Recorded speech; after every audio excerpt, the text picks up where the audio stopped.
Estou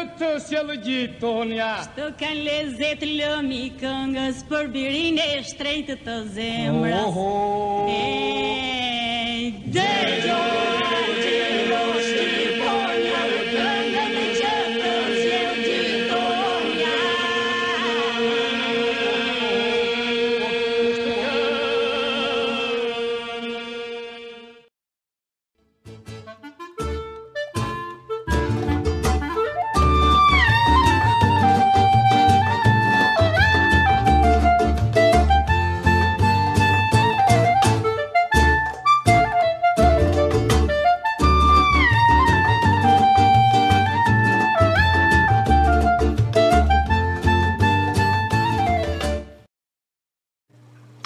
Bonjour à toutes et à tous, et donc je vous souhaite la bienvenue dans ce troisième cours qui donc aujourd'hui va porter sur la question des minorités.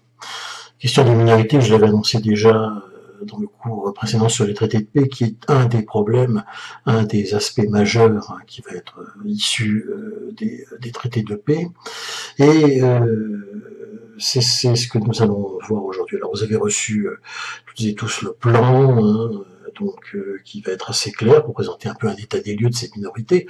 D'abord comment elles naissent, dans quel contexte, comment tout cela se passe au sein évidemment du fait majeur qu'on a vu depuis le début maintenant ensemble, qui est que on est sous dissolution bien sûr des empires centraux, et puis on verra également aussi un peu une définition de ces minorités, et bien sûr un peu un panorama de celles-ci.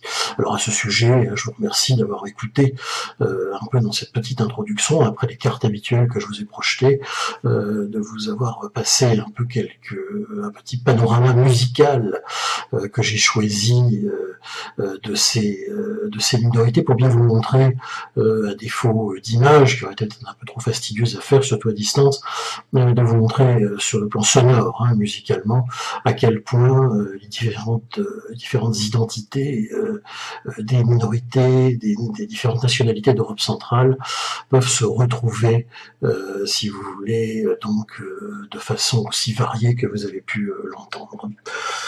Donc leur issue des empires disloqués. En deuxième partie, on verra bien sûr que on rentrera dans les détails sur ce chapitre des minorités tel qu'il est prévu dans les traités de paix, et ça on s'y penchera vraiment de façon détaillée, et puis on verra en troisième partie le cas central, vous avez bien compris depuis le début maintenant, qui est la dissolution de l'Autriche-Hongrie et surtout le fameux traité de Trianon du 4 juin 1920, qui va en quelque sorte être vraiment le cas emblématique de la naissance des problèmes à ce niveau-là dans les traités de paix. J'aurai l'occasion de vous en reparler. On fera ensuite une petite pause, comme d'habitude, et on conclura dans une quatrième partie sur ce que j'ai appelé un aperçu après 1945. Là, on va un peu faire une entorse au plan chronologique habituel, dans la mesure où sur l'après 45, pourquoi ? Pour vous montrer que la guerre froide, cette espèce de, de congélation Est-Ouest qui va avoir lieu, dont va être victime l'Europe centrale pendant une quarantaine d'années, ne va pas du tout régler les problèmes, et que bien sûr on va rester avec des problèmes figés qui vont même donner lieu à un certain nombre de points tragiques, dont le plus terrible sans doute, on y reviendra, sera la fameuse dissolution de la Yougoslavie, Yougoslavie elle-même étant quelque part un exemple emblématique de tentative de vivre ensemble justement de ces fameuses minorités. On y reviendra. Quelques indications bibliographiques qui reprennent dans certains ouvrages assez précis. Il y a un petit ouvrage, même s'il est un peu ancien, que je vous recommande particulièrement, qui date de 1992 dans cette bibliothèque, qui est de Yves Placereau, qui s'appelle Les minorités. C'est une petite plaquette Yves Placereau était un chercheur spécialiste de la question minoritaire, président à un moment donné du groupement pour le droit des minorités, et qui est un très bon connaisseur de cette question. Je vous recommande, si vous pouvez le trouver peut-être en bibliothèque, cet ouvrage, si jamais il n'a jamais été réédité. Et puis une carte qui, je crois, que vous avez reçue, résume bien la question, qui vous représente encore une fois l'espace de l'Empire austro-hongrois. Décidément, oui, on en parlera encore souvent de cet Empire austro-hongrois, qu'on appelait, ne l'oubliez pas, la prison des peuples, afin de vous montrer une fois encore le centre même du problème d'aujourd'hui, qui est que du fait que l'on a dissous cet empire et surtout réduit considérablement l'ancien royaume de Hongrie en taille, et bien que on a satisfait évidemment les revendications des nationalités précédentes, mais bien sûr on a aussi créé de nouveaux problèmes de minorité, ce qui nous permet aussi de faire la jonction avec les Balkans, dont on parlera aussi dans la séance d'aujourd'hui. Alors, en ce qui concerne donc première partie, les empires disloqués, alors ces empires disloqués, si vous voulez, donc sont vraiment au cœur de notre question. Je vous rappelle qu'à l'origine du problème, nous avions bien sûr le fameux mouvement des nationalités.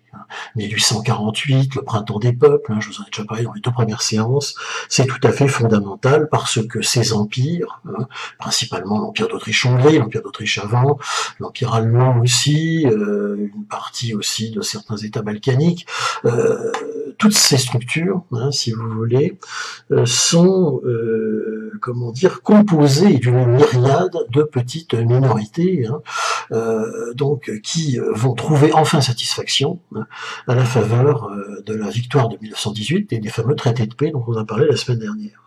Donc toutes ces nationalités, on dit appeler ça nationalité à l'époque, n'oubliez pas que souvent, vous verrez dans l'histoire qu'on trouve le mot minorité, pour éviter que ça ait un côté péjoratif, on va aussi les appeler dans des nationalités, notamment dans le langage des ex-pays socialistes. Sachez que c'est la même chose. On parle de nationalité, musée des nationalités, tout ça, ça correspond aux minorités. Le mot minorité n'étant pas nécessairement, comment dire, péjoratif, mais ayant été sur le plan politique. Dans cette première partie, pour commencer, on va trouver une définition de ce que sont ces minorités. Qu'est-ce que c'est qu'une minorité? Là aussi, je pense que c'est utile, comme on l'a fait pour définir l'Europe centrale, comme on l'a fait pour définir ce que était un traité de paix. Voilà une définition que je vous propose donc de ce que c'est qu'une minorité. Alors vous retrouverez bien sûr cette définition dans les fiches habituelles. Alors c'est donc un groupe qui se distingue de la majorité de la population par un certain nombre de critères. Donc un groupe qui se distingue de la majorité. Ça c'est facile à retenir évidemment. Mais ce groupe, on l'identifie selon un certain nombre de critères. Alors ces critères, c'est quoi? Ça peut être des critères ethniques, ça peut être des critères religieux, ça peut être des critères, la langue, la langue dont on parle, ou des critères traditionnels, de tradition. Donc, les particularités qui font qu'on distingue une minorité de la majorité sont les critères ethniques, les critères religieux, les critères linguistiques et les critères traditionnels. Alors, bien sûr, ça peut être un de ces 4 critères, mais ça peut être, on en parlera notamment dans le cas des Balkans, des minorités de l'ex-Yougoslavie, par exemple, ça peut être tous ces 4 critères mélangés, ce qui complexifie encore la question, vous l'avouerez. Alors une minorité est composée de ressortissants d'un État, mais elle est numériquement inférieure au reste de la population. Par exemple, la minorité des Hongrois de Transylvanie, quand la Transylvanie va être rattachée à la Roumanie en 1920. Titre d'exemple, on en parlera tout à l'heure. Donc une minorité composée de ressortissants d'un État, mais elle est numériquement inférieure au reste de la population. Et enfin, elle possède des caractéristiques distinctes et elle veut évidemment les préserver. Voilà ce qu'est une minorité.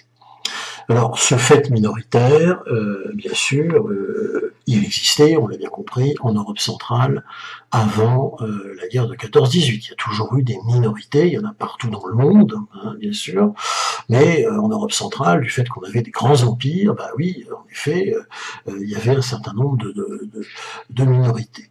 Ces minorités, vous l'avez bien compris, on va en satisfaire un grand nombre, hein, avec la constitution des nouveaux États, hein, sur les restes des empires.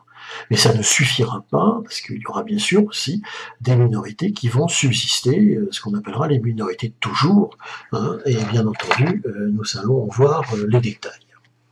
Alors, les minorités qui vont être satisfaites dans le cadre, comment dire, du redécoupage, hein, de la carte de l'Europe centrale, eh bien, ce sont les suivantes. Hein. Je vous réinvite à regarder les cartes diverses, hein, celles qui sont au début de ce cours enregistré, que vous avez vu, celles que je vous ai envoyées, celle qui a été envoyée aussi pour le cours d'aujourd'hui. Bien sûr, ces minorités satisfaites, on va les retrouver principalement au nord, avec la satisfaction de la création d'un État des Slaves, les Slaves de l'Europe centrale, si on peut dire, hein, que l'on appelle la Tchécoslovaquie. Hein. C'est-à-dire que les Tchèques, hein, qui étaient une des minorités de l'Empire d'Autriche-Hongrie, hein, les Slovaques, hein, plus particulièrement, une minorité de Slaves qui se situait au nord de la Hongrie, qui faisait partie de la Hongrie. Hein. Les Slovaques étaient dans la Haute-Hongrie, hein, du temps du Grand Royaume de Hongrie jusqu'en 1914.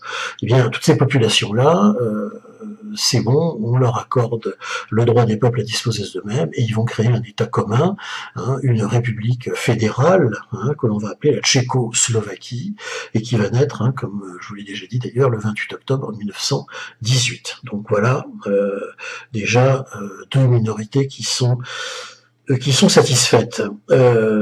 Ensuite, évidemment, on a la minorité roumaine. Hein. Là, c'est une évidence, qui se situait évidemment tout autour, hein, de la Roumanie, la petite Roumanie, comme on disait, d'avant la guerre de 14-18.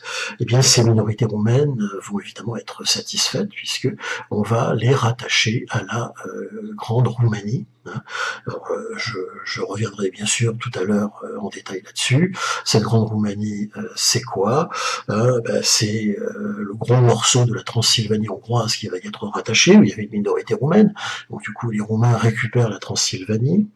Et puis au sud, évidemment, on le sait, un certain nombre de territoires où il y avait des Roumains, la Dobroudja, etc., qu'on va détacher du petit royaume de Bulgarie. Puis le gros morceau qui reste, ce sont les minorités des Balkans, hein, bien sûr. Alors ces minorités des Balkans qui, elles, vont être satisfaites également avec la création cette fois-ci d'une autre structure de type fédéral, sous la forme d'un royaume fédératif, certes c'est original, mais c'est ce qui va se passer avec la création donc de la Yougoslavie, qui d'abord s'appellera le royaume des Serbes, Croates et Slovènes. Néanmoins, c'est l'idée de regrouper les Slaves du Sud dans une même entité, comme on a regroupé les Slaves de l'Europe centrale dans une même entité avec la Tchécoslovaquie. Et bien là, on regroupe les Slaves du Sud. Et ces Slaves du Sud, c'est quoi? C'est l'ancienne minorité croate de l'Empire, hein, la Croatie, qui, je vous le rappelle, un peu, regardez sur la carte, cet État un peu en forme de demi-lune, hein, qui avait l'immense avantage de posséder un certain nombre de ports stratégiques sur la mer Adriatique, hein, où se trouvait quand même la flotte de l'Empire austro-hongrois. Hein. Si la monarchie austro-hongroise était une puissance majeure maritime, hein, et aujourd'hui ça semble incroyable quand on pense à cela, eh bien c'est parce qu'elle possédait, bien sûr, la Croatie faisait partie de l'Empire. On satisfait aussi, bien sûr, la petite minorité des Slovènes, hein, encore plus au nord, hein, petit pays alpestre, la Slovénie, mi-alpestre, d'ailleurs avec un petit pied quand même dans la mer Adriatique.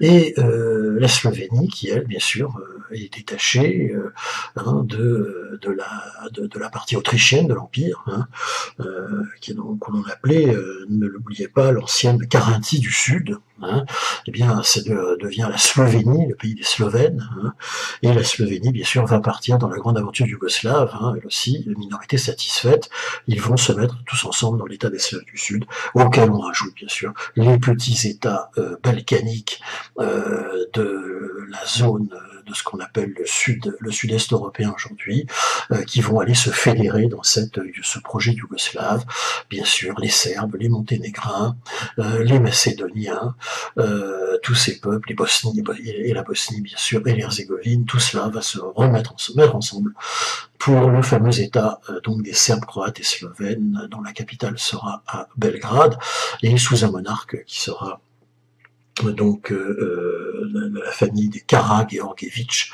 c'est-à-dire la famille de Georges le Noir. Nous y reviendrons.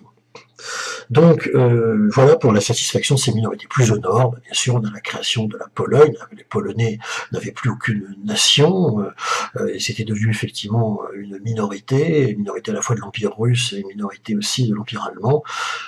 Vous vous souvenez très bien de ce qui arrive dans cette zone, la paix de Brest-Litovsk en 1918, donc à partir de la défaite allemande et du retrait de la Russie pour cause de révolution, de la guerre, mais à partir de là, on recrée une Pologne, hein, donc qui va avoir toute son aventure historique pendant l'entre-deux-guerres. Hein.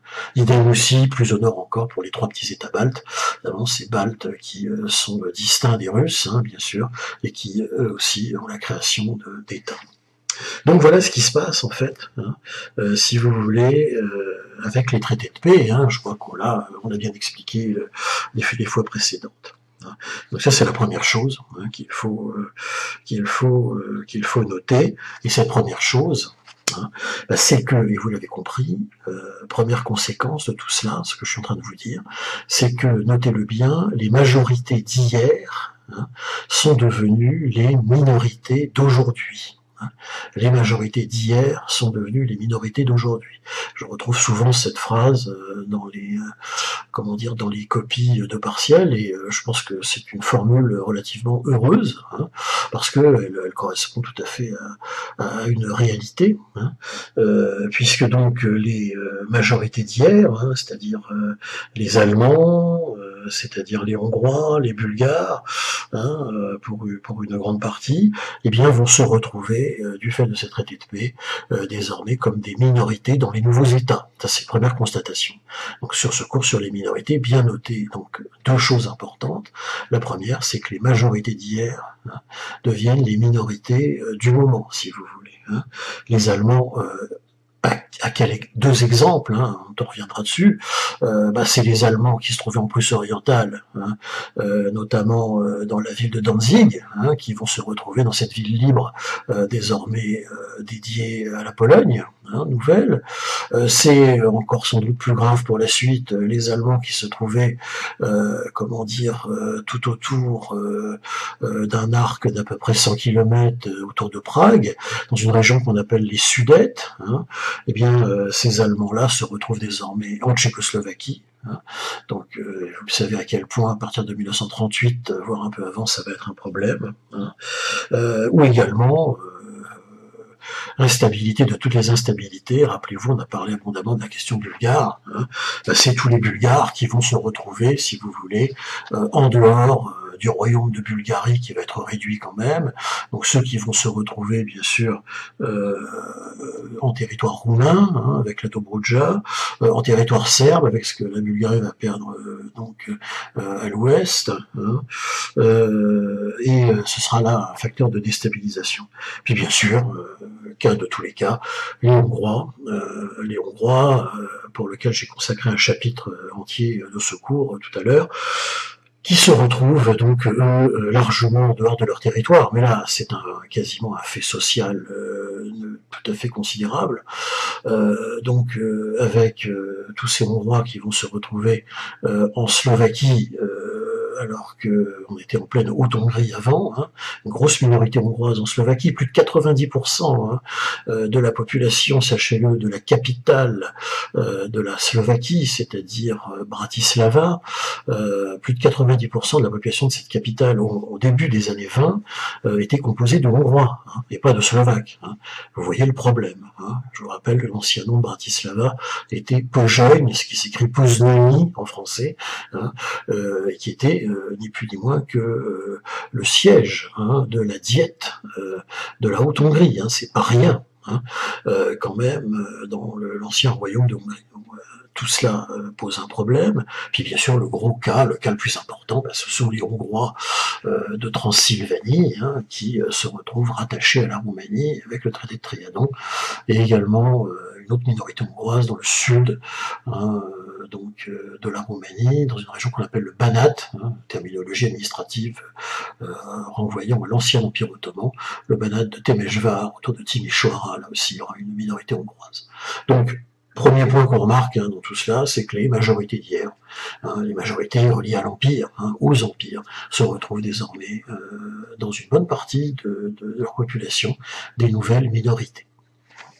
Puis, on a, deuxième chose qu'il faut noter aussi, toujours sur cette question des minorités, eh bien, on a la question, bien sûr, de ce que l'on appellera, et ce que moi j'ai appelé les anciennes minorités, les minorités de toujours, qui, dans tout cet ensemble, subsistent.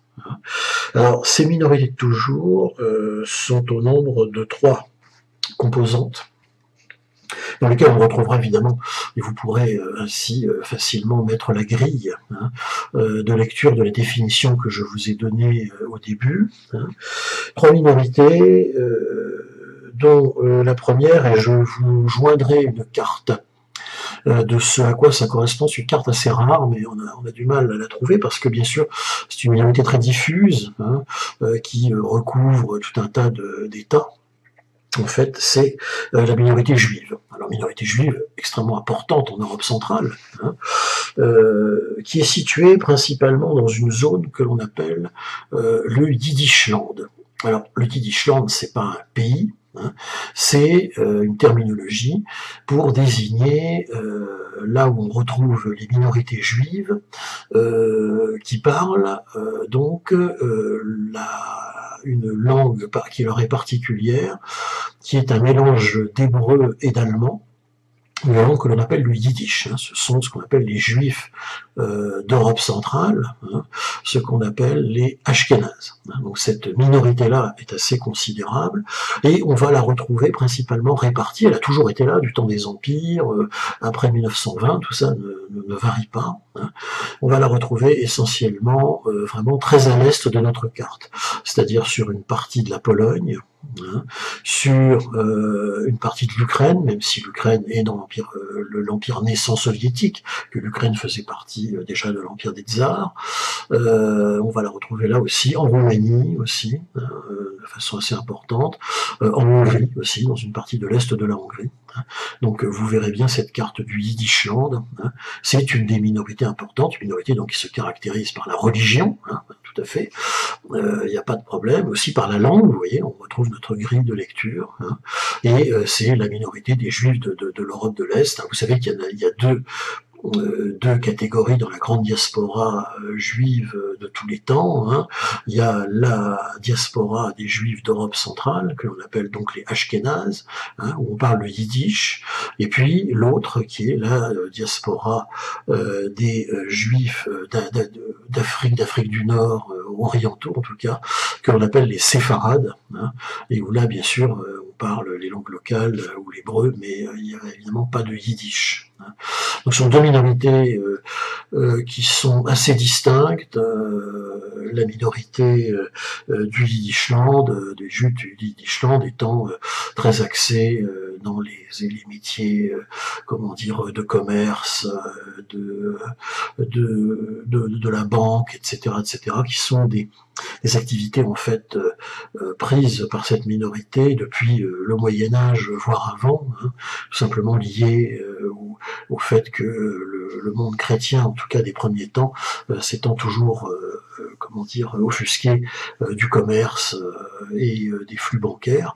Et donc cette minorité est tout à fait importante, hein, et vitale même dans le tissu même, hein, de la vie de cette Mitteleuropa.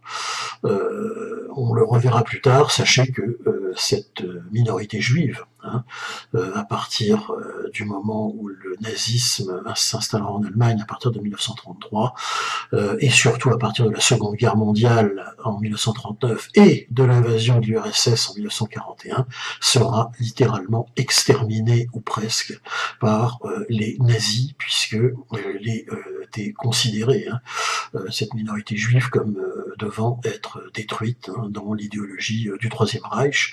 On aura l'occasion d'y revenir, notamment ce Yiddishland vraiment cessera d'exister culturellement et humainement à partir du moment où les nazis vont systématiquement, avec l'invasion de l'URSS en 1941, exterminer ces populations-là en priorité. Hein. J'aurai l'occasion de le réévoquer. Second groupe de ces minorités de toujours, c'est les Tziganes. Ce sont les Tziganes. Les Tziganes, la minorité, donc, c'est quoi les Tziganes? C'est les gens du voyage. C'est bien sûr une minorité qui se trouve aussi en dehors de l'Europe centrale. On la connaît aussi dans nos contrées. Hein. Mais cette minorité tzigane, donc elle aussi relativement importante, située beaucoup dans le sud de la Hongrie, on va la trouver aussi dans les Balkans, très majoritairement dans les Balkans, également en Roumanie et vers la frontière avec la Turquie. Donc disons tout ce qui va être le sud, hein, le centre oriental, hein, de l'Europe centrale et le sud-est européen.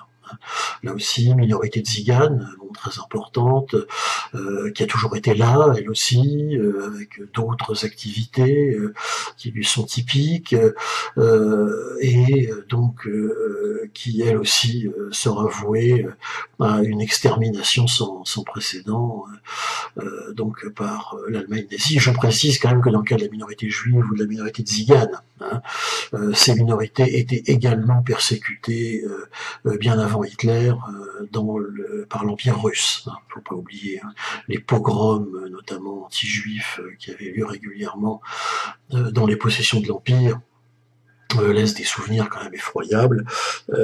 Et quant aux Tziganes, très régulièrement, la tradition même centre-européenne a toujours été de les persécuter, de les haïr. Enfin, c'est vraiment, ce sont des minorités de toujours, mais des minorités aussi de toujours, des minorités, je dirais, de souffrance. Hein.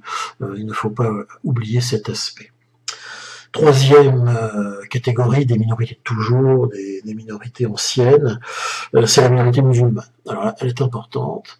Alors là, il s'agit d'une minorité à catégorie religieuse. Je veux dire par là que cela concerne principalement cette minorité musulmane, pardon, des Slaves islamisés.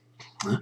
Ce sont des Slaves, donc c'est des populations slaves. Hein. Vous avez majoritairement notre zone centre-européenne et balkanique est peuplée quand même principalement de Slaves. Vous savez qu'il y a quelques îlots qui ne sont pas slaves. Hein. Je vous le rappelle rapidement. Hein. C'est le cas de la Hongrie. Hein, où ce sont des Magyars, hein, peuple non slave, hein, et dans les Balkans même, les Albanais, hein, qui sont des Illyriens, qui n'ont rien à voir avec les Slaves qui les entourent, qu'ils soient slaves catholiques comme les Croates ou slaves orthodoxes comme les Serbes. Hein. Les Albanais sont à part. Hein. Ne pas l'oublier, il n'y a pas énormément de cas, mais ces cas-là sont importants à souligner. Puis bien sûr, les peuples de locution allemande, donc essentiellement de l'Autriche. Hein. Voilà.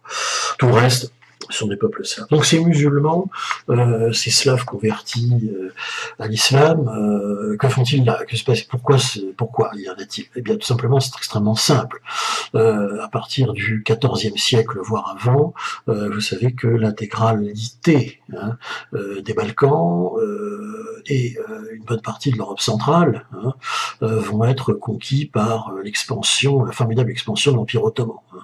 1453 donc c'est Constantinople, hein, l'ancienne capitale de l'Empire, qui tombe, et puis à partir de là, et déjà une bonne partie, c'était toutes les régions qui entouraient. Hein. Constantinople, en 1453, n'était plus qu'une petite principauté, si on peut dire, symbolique qui représentait l'Empire romain d'Orient. Tout le reste déjà avait été conquis, conquête tout à fait considérable qui va se prolonger, ne l'oubliez pas, jusqu'au XVIIe siècle, hein, puisque les Turcs ottomans iront jusqu'à mettre le siège quand même à Vienne, devant Vienne. Hein. À partir de là, ce sera le reflux. Mais tout le reste, et pour une période d'à peu près 5 siècles, eh bien, toutes les autres régions vont être sous la férule de la porte, comme on disait. Hein. Dans la structure, hein, de cet empire ottoman, hein, donc il y avait une très large partie européenne, hein, il ne faut pas l'oublier, où nous avions des subdivisions, hein, comment dire, régionales, voire par arrondissement, etc., etc. Hein. Les régions étaient des vilayets, hein, sachez-le. Les sandjaks, c'était des arrondissements. Je le dis parce que on retrouve ces termes dans la toponymie, souvent de l'ex-Yougoslavie. Si un jour ça vous intéresse plus avant, vous le verrez. Par exemple, vous avez une région au Monténégro, hein, qui est un petit état des Balkans, qu'on appelle le Sandjak de Novi Pazar. Hein. Eh bien, le mot Sandjak est un mot turc, hein, c'était un arrondissement tout simplement de l'Empire ottoman. Hein. Voilà, titre d'exemple culturel. Donc ces Slaves, ce sont les populations locales qui, pour une partie relativement considérable, se sont convertis tout simplement à l'islam. Et à la fin du 19e siècle, pendant le cours du 19e siècle, il y a un reflux, hein, comme vous le savez, de l'Empire ottoman. Les nationalités, les États vont retrouver leur indépendance dans les Balkans, mais les populations, bien sûr, qui se sont converties vont rester musulmanes. Il y a un vivre ensemble, hein, toutes ces populations, les orthodoxes, les catholiques, les juifs et les musulmans vivent ensemble. Hein, ça n'est pas une invention, le vivre ensemble yougoslave, ça a préexisté, sauf que ça a été mis en forme, hein, on en reparlera. Alors là aussi, donc, c'est une minorité depuis très longtemps, on l'a bien compris, hein, dont une des caractéristiques va concerner peut-être un peu la minorité des Pomaks. Les Pomaks, qui sont une minorité de musulmans bulgares, hein, c'est-à-dire des Slaves bulgares orthodoxes, anciennement orthodoxes, qui se sont convertis à l'islam. Hein. On va retrouver une partie importante en Bulgarie, et je le cite parce que c'est pas connu, tout simplement. Ils subiront, notamment dans la période communiste, un certain nombre de répressions tout à fait condamnables, de purification ethnique, dans la plus grande indifférence, parce qu'on était encore pendant la guerre froide. Mais je vous le signale, j'ai mis dans l'introduction de ce cours, musicalement, des chants pomaks bulgares que vous pourrez retrouver si vous rembobinez, par exemple, vous remettez au début cette petite vidéo. Et puis les autres musulmans, on les retrouve évidemment bien sûr dans l'ex-Yougoslavie. Hein. Beaucoup, on va les retrouver en Bosnie-Herzégovine, hein, où il y a une minorité importante. Et puis on va les retrouver aussi, bien sûr, donc en dehors de l'espace ex-yougoslave, en Albanie. Hein. L'Albanie étant, hein, ne l'oubliez pas, le pays qui possède la minorité musulmane la plus importante, hein, de la région. C'est encore le cas, même si c'est un État laïque. Hein.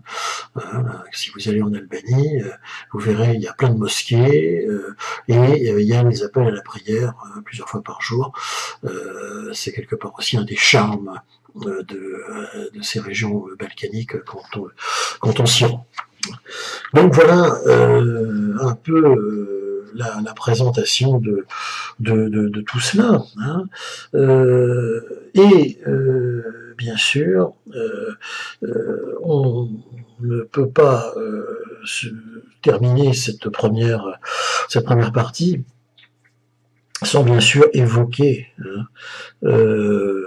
sans évoquer les conséquences des fameux traités de paix, et en tout cas surtout les conséquences du redécoupage auquel on va assister. Alors, ces conséquences, elles sont au nombre de 3, bien sûr. Alors, les principales conséquences, la première, évidemment, ça va être un facteur qui va créer des problèmes de minorité dans un certain nombre d'États. Pas tous de la carte de l'Europe centrale et balkanique, mais un certain nombre. Ces États, vous avez déjà compris lesquels c'était, mais néanmoins, première de ces conséquences, c'est ça, c'est des problèmes qui vont être à venir inévitablement dans un certain nombre d'États. Alors ces États où il va y avoir des problèmes, et là je cite les États alliés, attention, non pas les États vaincus, n'oubliez pas la distinction entre États successeurs des empires vaincus et États successeurs des empires, des empires, mais faisant partie du bon camp, si je puis dire, sur lequel les puissances occidentales vont s'appuyer. Notamment, et on le verra la prochaine fois, sous la forme d'une nouvelle alliance militaire qu'on appellera la Petite Entente, au début des années 20. Et ces États donc amis qui vont avoir des problèmes, les voici, c'est la Pologne. Bien compris avec la question minorité allemande. Le second, si on descend un peu plus bas, c'est la Tchécoslovaquie. Encore une fois, sous l'emprise de deux problèmes.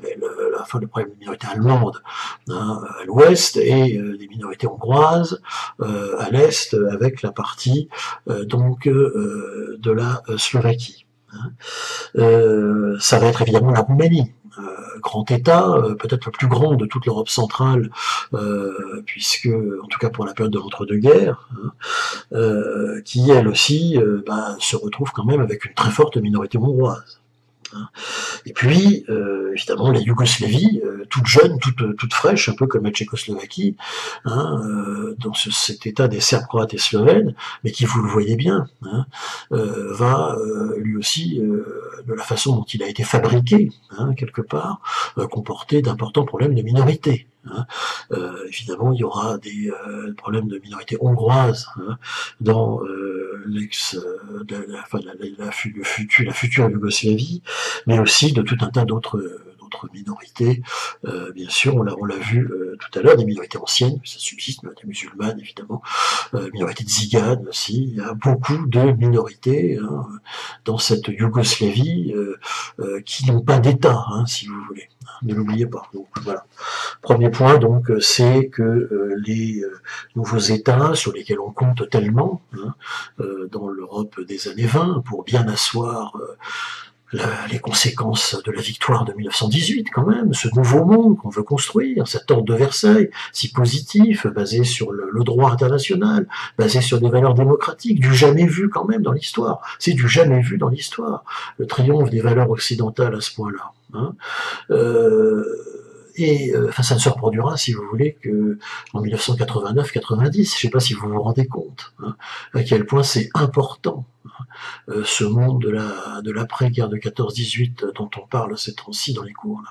Voilà. Bon. Alors, deuxième point, deuxième conséquence, qui est le corollaire du premier, c'est que c'est un facteur d'instabilité. Alors ça, c'est un problème, parce que justement, sur ces nouveaux États, on compte sur eux, à la fois pour être un barrage contre le communisme, ça va de soi, on l'a bien compris, rappelez-vous, et puis aussi pour tout simplement exister. Ce sont des États nouveaux, donc de jeunes États, donc fragiles, ne l'oubliez pas ça. C'est pas des vieilles démocraties solides, avec une forte identité nationale, etc. Non, tout est à construire dans la nouvelle Tchécoslovaquie. Tout est à reconstruire dans la nouvelle Pologne aussi, et je parle pas de la Yougoslavie, donc ça va pas être facile avec ces problèmes de minorité. Puis troisième conséquence, c'est ce qu'on va appeler les mouvements révisionnistes.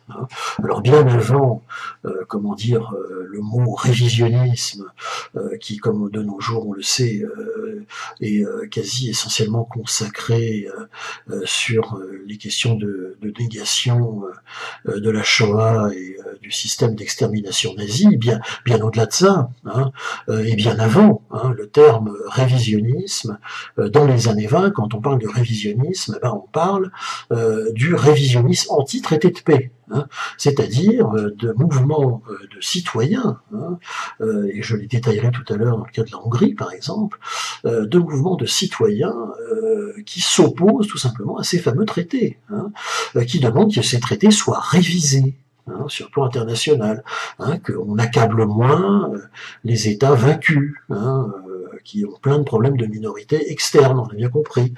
Et ces mouvements révisionnisme, on va les trouver bon, en Allemagne, bien sûr. Rappelez-vous à quel point le parti nazi allemand, en pleine expansion dès le début des années 20, hein, j'ai déjà dit l'autre jour, hein, 1923, ne l'oubliez pas, 1923, hein, c'est la première tentative de prise de pouvoir par les nazis quand même. Hein. Coup d'État, tentative de coup d'État en novembre 23 à Munich, hein, par Hitler et une poignée de fidèles. Hein, autour de lui, notamment Göring, hein, Goebbels et d'autres personnages de ce genre, vous voyez ce que je veux dire. Donc, ne pas oublier ça, hein, ça commence tout de suite, le révisionnisme allemand, et son utilisation par les ultranationalistes du parti nazi. Hein, qui s'en servent, les criminels de novembre, le diktat, le coup de poignard dans le dos, tout ça, ça commence tout de suite. Et c'est à cause, évidemment, de la sévérité des traités et des problèmes qu'ils génèrent. Donc, premier point, le développement des mouvements révisionnistes, qui sont bien sûr, pour corollaire, évidemment, des partis politiques ultranationalistes de ce qu'on ose encore appeler l'extrême droite pour l'époque. Deuxième comment dire, de ces mouvements révisionnistes par ordre de grandeur, si on peut dire, après l'Allemagne, c'est la Hongrie. C'est la Hongrie, je le redétaillerai tout à l'heure, avec son fameux slogan « Nem Soha hein, », N-E-M, N-E-M et S-O-H-A, ce qui veut dire en hongrois « non, non, jamais ». Hein, mouvement populaire très important pour la Hongrie. Quand je vous aborderai la troisième partie, on peut aussi comprendre l'émotion dans les années 20 à ce sujet, hein, vu les chiffres. Hein, de la dissolution du royaume de Hongrie, hein, ou de sa réduction territoriale absolument incroyable. En effet, dans le cadre donc de la Hongrie, c'est un grand mouvement révisionniste qui n'est pas au pouvoir, hein, parce que je précise que le régent Horthy assoit son pouvoir, ne l'oubliez pas, sur l'écrasement de la révolution bolchevique hongroise, hein, donc qui a lieu au printemps de l'année 1919, hein, aidé largement par les Alliés, hein, qui ont remis dans la course les troupes roumaines, hein, autour du général Berthelot notamment, et de l'aide apportée aussi par des éléments de l'armée d'Orient. Hein. J'en ai parlé la dernière fois, et je vous recommande une nouvelle fois ma vidéo hein, sur la guerre, ce qu'on appelle la guerre hungaro-roumaine de 1919. En fait, c'est ça, la guerre hungaro-roumaine de 1919. Hein. Eh bien, c'est la guerre entre les nationalistes hongrois alliés aux troupes roumaines aidés par les alliés contre les bolcheviks hongrois tentant d'installer une révolution bolchevique autour de Bela Kun. Hein. Donc, vous voyez l'ambiance. Hein. Donc, le révisionnisme hongrois, tout à fait considérable également pour donc cette troisième conséquence hein, de la question minoritaire. Et puis le troisième, je l'ai pas mal évoqué la dernière fois, le troisième de ces révisionnismes, c'est celui qui va se développer en Bulgarie.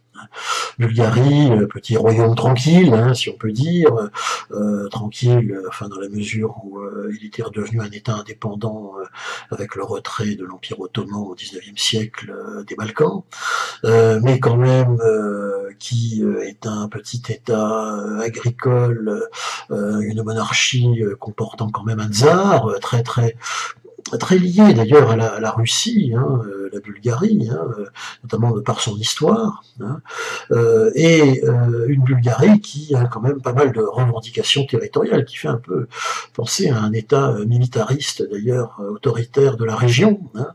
La Bulgarie qui participera activement quand même aux guerres balkaniques, hein, ne l'oubliez pas, les deux guerres balkaniques dont je vous ai parlé, parce qu'elle voulait récupérer des territoires, hein, tout simplement, et la Bulgarie, donc, elle aussi, va contester un mouvement révisionniste contre le traité de Neuilly, hein, parce que, tout simplement, déjà, on lui retire un morceau de son territoire au nord au profit de la Roumanie, et puis surtout, alors tout à fait impensable, au profit de la création d'une grande Macédoine, donc yougoslave, on va lui retirer quand même toute la région occidentale du lac d'Ohrid, hein, O-H-R-I-D, hein, comportant la ville d'Ohrid, hein, du même nom, et dans cette région-là, eh bien, c'est un peu l'Alsace-Lorraine des Bulgares.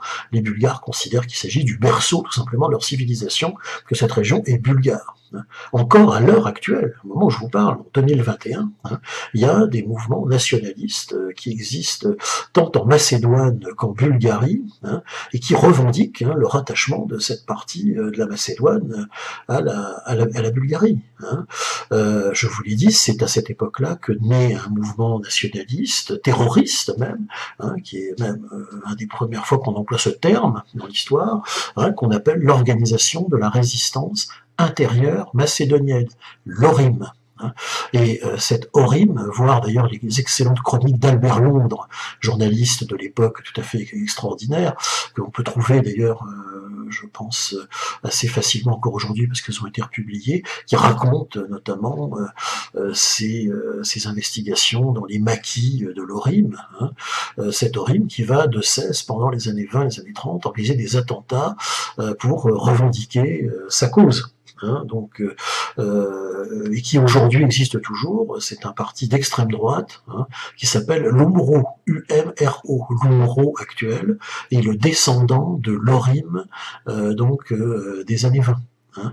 Sachez-le, c'est quand même important de le noter. Il y a un ORIM, un UMRO bulgare, qui est quasiment vraiment classé à l'extrême droite de l'échiquier politique bulgare, et un numéro macédonien qui lui alors s'est recentré, comment dire, politiquement depuis ces dernières années, notamment pour se retrouver dans les dernières coalitions au pouvoir. C'est un parti, disons, populiste, dirions-nous. Voilà. Bon, je vais pas vous retenir plus longtemps sur les détails de la vie politique de la région, mais c'est important de le noter parce que voilà, ça a encore des conséquences aujourd'hui, hein, sur la stabilité de cette région. Hein. Quand même, ne pas le négliger, ça, le révisionnisme bulgare. Alors, bien sûr, cela nous amène à la dernière partie de ce premier chapitre sur les empires disloqués, qui est d'évoquer, mais je l'ai largement fait déjà pour le cas bulgare, le sud-est européen qu'on veut reconstruire sous forme d'un royaume des Serbes, Croates et Slovènes, sous forme donc de la future Yougoslavie. Hein. Pour faire rapide, c'est un royaume des Serbes, Croates et Slovènes qui prendra le nom au début des années 30 de royaume de Yougoslavie. Hein. Comme quoi le terme donc d'État des Slaves du Sud était extrêmement important, d'autant plus important qu'après 1945, comme vous le savez, les communistes yougoslaves dirigés par Tito vont le reprendre à leur compte, hein, pour créer la Yougoslavie fédérale communiste. Hein. Mais on aura largement l'occasion d'en reparler. Alors dans le cas des Balkans, effectivement, la question des minorités tant anciennes que nouvelles pose un certain nombre de problèmes. Hein, et les deux principaux ensembles, hein, que l'on peut évoquer, hein, avant de terminer cette première partie, ça va se cristalliser dans deux secteurs, hein, puisque la Yougoslavie, en fait, du début des années 20, va reproduire un petit peu quelque part, au niveau de la myriade de différentes minorités qui la composent, un peu ce qu'était l'Empire d'Autriche-Hongrie, hein, jusqu'en 1914. C'est un peu un mini-empire d'Autriche-Hongrie, la Yougoslavie, dans lequel on aurait essayé de trouver la solution fédérale que voulait le tout jeune empereur Charles, vous savez, qui succédait le pauvre empereur Charles en 1916 à François-Joseph, avec plein d'idées nouvelles, mais que, hélas, tout était trop tard, tout était fichu, et évidemment, son grand rêve de transformer la double monarchie austro-hongroise en un État confédéral, ira, si je puis dire, à la poubelle, parce que plus personne ne voulait de la double monarchie, et relisez à ce titre François Feuilleteux, l'Empire, Requiem pour un empire défunt, hein, un ouvrage qui faisait partie de la bibliographie de la semaine dernière, et toute passion gardée de François Feuilleteux, vous noterez que bien sûr, ce désir de faire une double monarchie confédérale aurait sans doute été une solution pacifique à tous les problèmes qu'on a connus, une bonne partie des problèmes du XXe siècle. Ça ne fut pas le cas. On ne va pas faire ici, comment dire, de fiction dans l'histoire, hein, ou du chronique, comme on dit si bien aujourd'hui. Et donc la Yougoslavie existe, c'est vrai qu'elle reproduit, mais c'est quand même l'espoir d'un État, même si c'est une monarchie, d'une première forme de tentative de vivre ensemble, hein, avec donc deux principaux foyers de problèmes. Ça va être le premier, c'est-à-dire la Bosnie-Herzégovine, hein, d'où était partie de façon si dramatique la Première Guerre mondiale, rappelez-vous, hein, capitale Sarajevo, hein, Sarajevo qui laissera son nom dans l'histoire pour bien d'autres raisons tragiques, évidemment on aura l'occasion d'y revenir, et cette Bosnie, donc Herzégovine, donc avec l'État des minorités suivantes que l'on met ensemble vraiment et qu'on va mélanger de plus en plus dans cette partie de la Yougoslavie, hein, où vont se retrouver Serbes, musulmans et Croates. Hein. Là, évidemment, on a le cocktail, si on peut dire, de beaucoup d'instabilités qui vont se produire. Pas forcément pendant l'entre-deux-guerres, mais surtout, vous le savez, après la fin du communisme. Puis l'autre foyer vraiment hotspot, si on peut dire, chaud de la région, c'est le problème de la Macédoine. Parce que la Macédoine, si vous voulez, cet état du sud, là, à l'extrême sud du dispositif yougoslave, quand vous la regardez, cette Macédoine, si vous voulez, et je vais essayer de ne pas trop complexifier la chose, notamment dans le cadre d'un cours d'initiation, si vous voulez, eh bien, cette Macédoine, en fait, est revendiquée par 4 différents peuples de la région. Hein, aussi incroyable que ça puisse paraître. Alors évidemment, il y a les Bulgares vaincus, etc., qui revendiquent la Macédoine. Donc eux, bien sûr, on a largement donné des détails. Mais cette Macédoine est également revendiquée, sachez-le, par le voisin serbe, hein, qui lui aussi aimerait bien en posséder une partie, même si nous sommes les deux sont dans la Yougoslavie. Elle est aussi, troisième point, il y a des revendications albanaises sur elle. Hein. Donc des revendications bulgares, des revendications serbes, des revendications albanaises sur ce territoire aussi, puisqu'il y a une minorité albanaise importante. Donc les Albanais, est un indépendant, lui, qui n'est pas dans la Yougoslavie, hein, qui est un petit royaume de l'entre-deux-guerres, hein, bientôt sous domination italienne d'ailleurs, mais ça nous y reviendrons plus tard. Eh bien, les Albanais aussi ont, des visées sur la Macédoine. Et puis quatrième revendication territoriale, et là pas des moindres, parce qu'elle a subsisté jusqu'à il n'y a pas si longtemps, hein, au niveau des contestations, c'est les Grecs, hein, la Grèce, et oui. Et oui, pourquoi? Parce que le nord de la Grèce géographique, si je puis dire, historique, politique, de l'État grec, hein, déjà à cette époque-là, et encore aujourd'hui, eh bien, il y a une région qui s'appelle la Macédoine, et oui, dont la capitale est l'ancienne ville de Pella. Hein. Et qu'est-ce que c'est que la Macédoine pour les Grecs? C'est un des fondements même de leur histoire, eux aussi. Hein, c'est quoi? Hein, c'est le roi Philippe de Macédoine dans l'Antiquité, c'est Alexandre le Grand quand même. Hein. Ça passe, je crois que ce nom passe largement de commentaires. Et bien sûr, les Grecs ne supportent pas que de l'autre côté de la frontière, dans les Balkans, il y ait un État comme ça là qui s'appelle Macédoine. Et donc ils aimeraient bien, soit qu'ils changent de nom, soit vont récupérer une partie, hein, pour définitivement avoir les bonnes frontières de la Macédoine. Hein.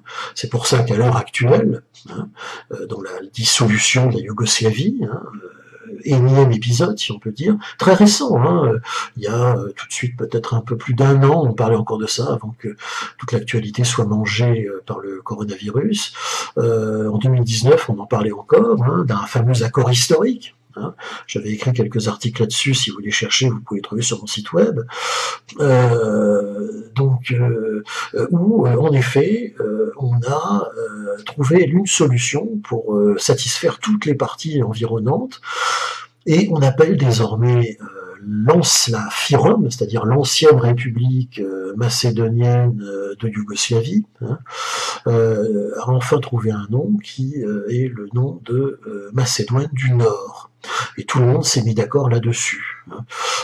Tous les voisins qui ont des revendications, et surtout les Grecs. Hein, il y a eu tout un tas d'accords signés entre la capitale de la Macédoine et Athènes, hein, pour, comment dire, montrer l'un sur le plan international, dans le cadre d'éventuels élargissements peut-être à venir dans le lointain, et bien que ces deux Macédoines s'étaient réconciliées. Vous voyez que dans les Balkans, on a des étrangetés de ce genre. Je vous disais tout à l'heure que la Slovénie s'appelle encore par les nationalistes autrichiens d'extrême droite, la désigne comme la Carinthie du Sud, hein. Il y a une Carinthie du Nord, bah oui, c'est une des provinces de l'Autriche actuelle qui s'appelle la Carinthie, hein, un des États de l'État fédéral autrichien actuel, et la Carinthie du Sud, bah, c'est la Slovénie. Hein. Là, vous voyez, solution typique balkanique, on a décidé d'appeler désormais la Macédoine donc du Nord, c'est comme ça qu'elle s'appellera, et on distingue bien les deux États.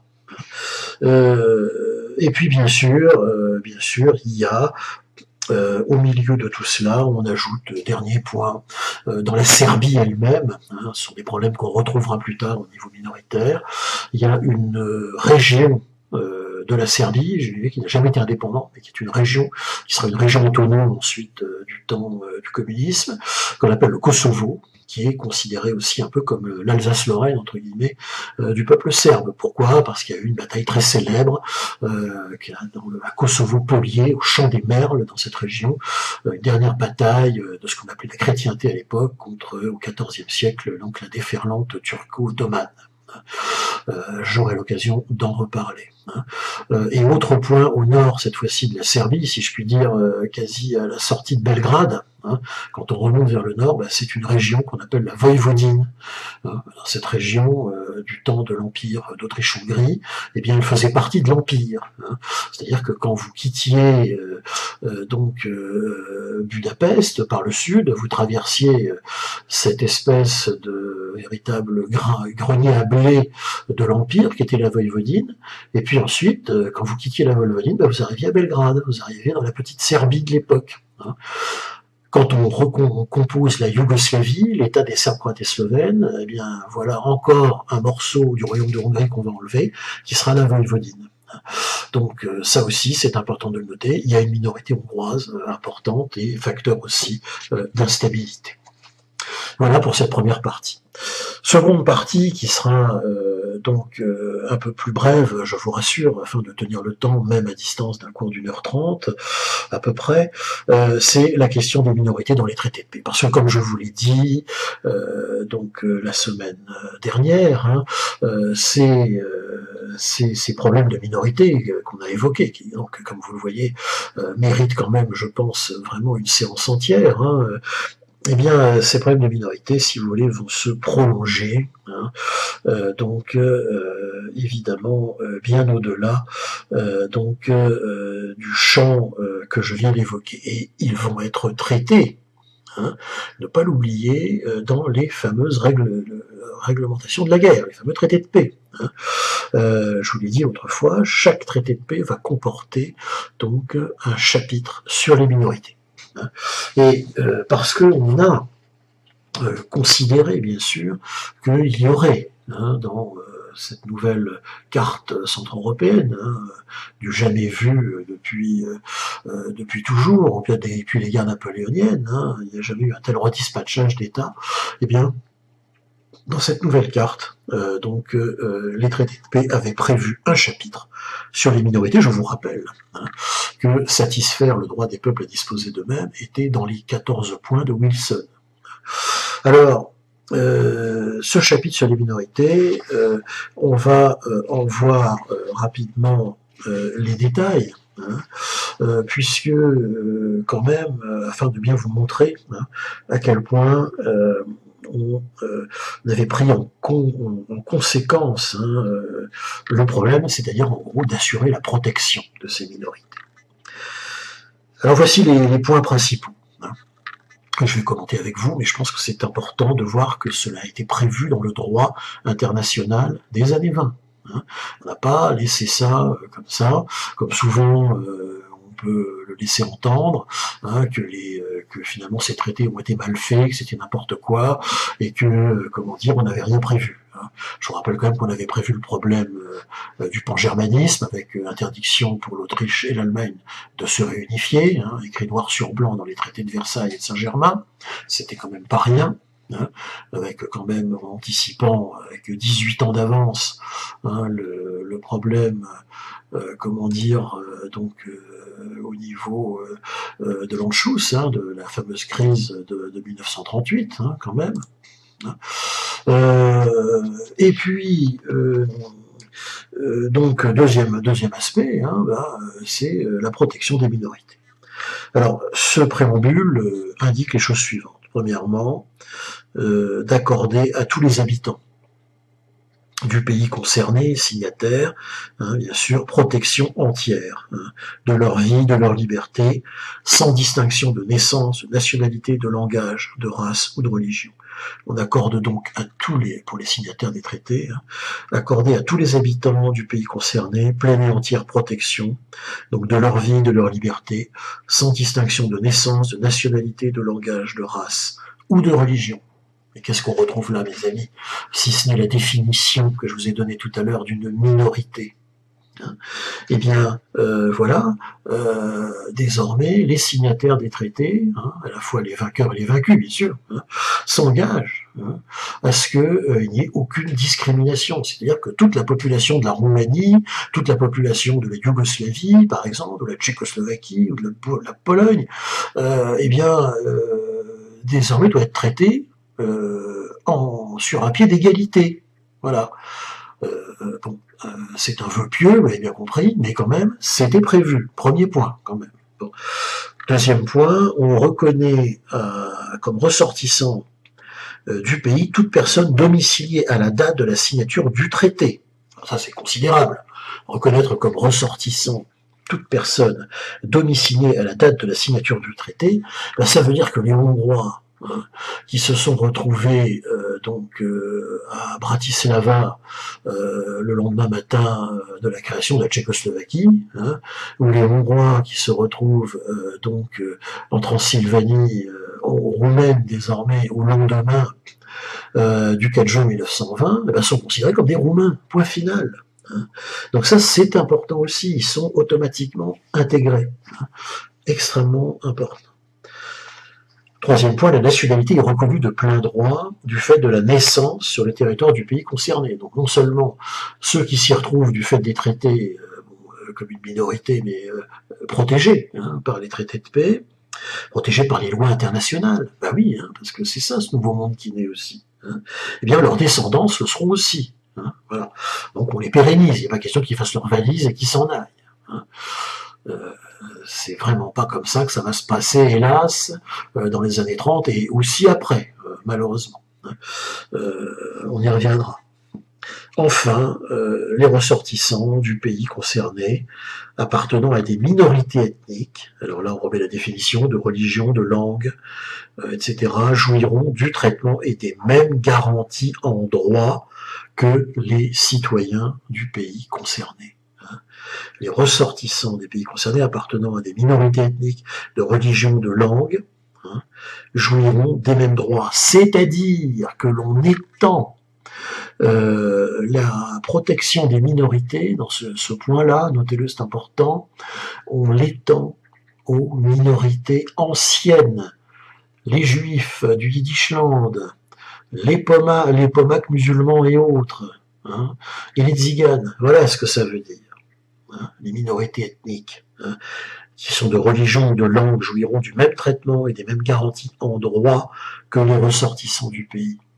Donc, dans ce chapitre sur les minorités, hein, ce grand 2, qu'est-ce qu'on peut dire?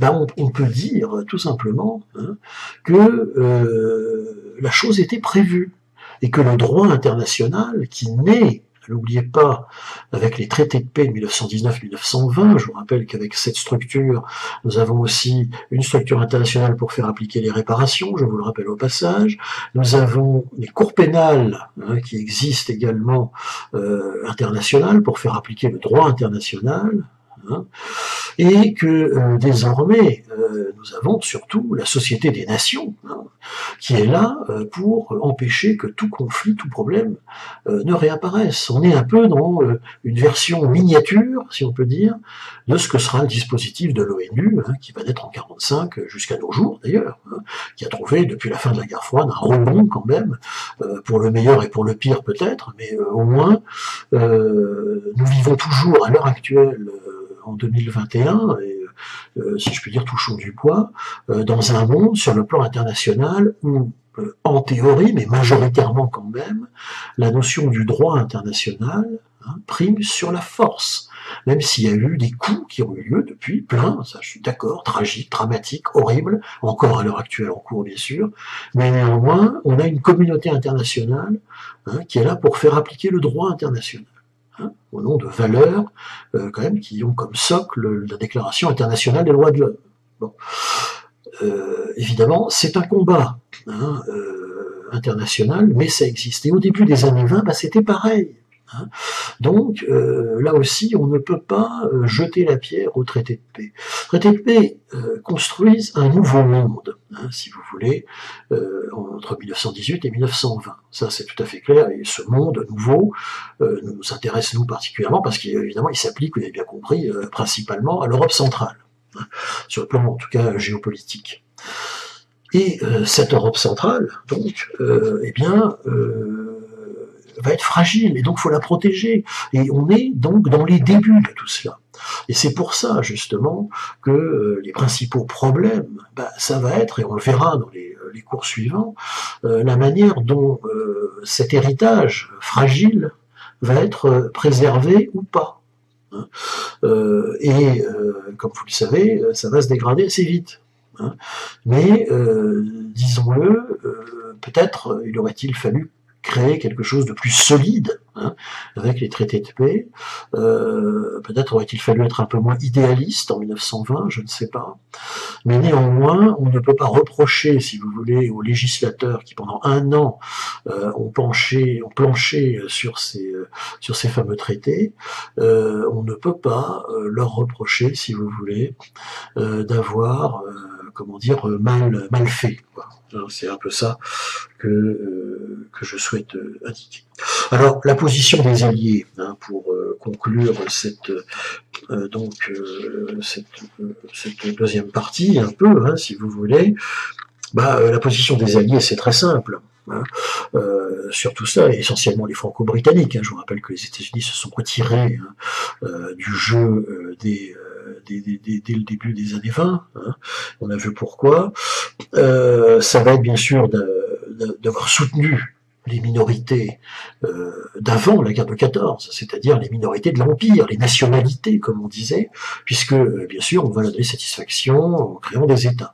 Et de fait de les avoir soutenus, bien sûr, c'est de bâtir un système de sécurité important pour garantir, évidemment, pendant autant que faire se peut après la guerre de 14, ce système, évidemment, et cette stabilité, hein, d'une Europe démocratique, pro-occidentale, anti-communiste évidemment, parce qu'on n'a toujours pas l'Union soviétique, et surtout qui se garantit de tous les risques de retour de guerre et de nationalisme divers, comme par exemple le nationalisme allemand, bien sûr. Ça, c'est la position des Alliés. La position des Alliés, c'est la stabilité, si vous voulez.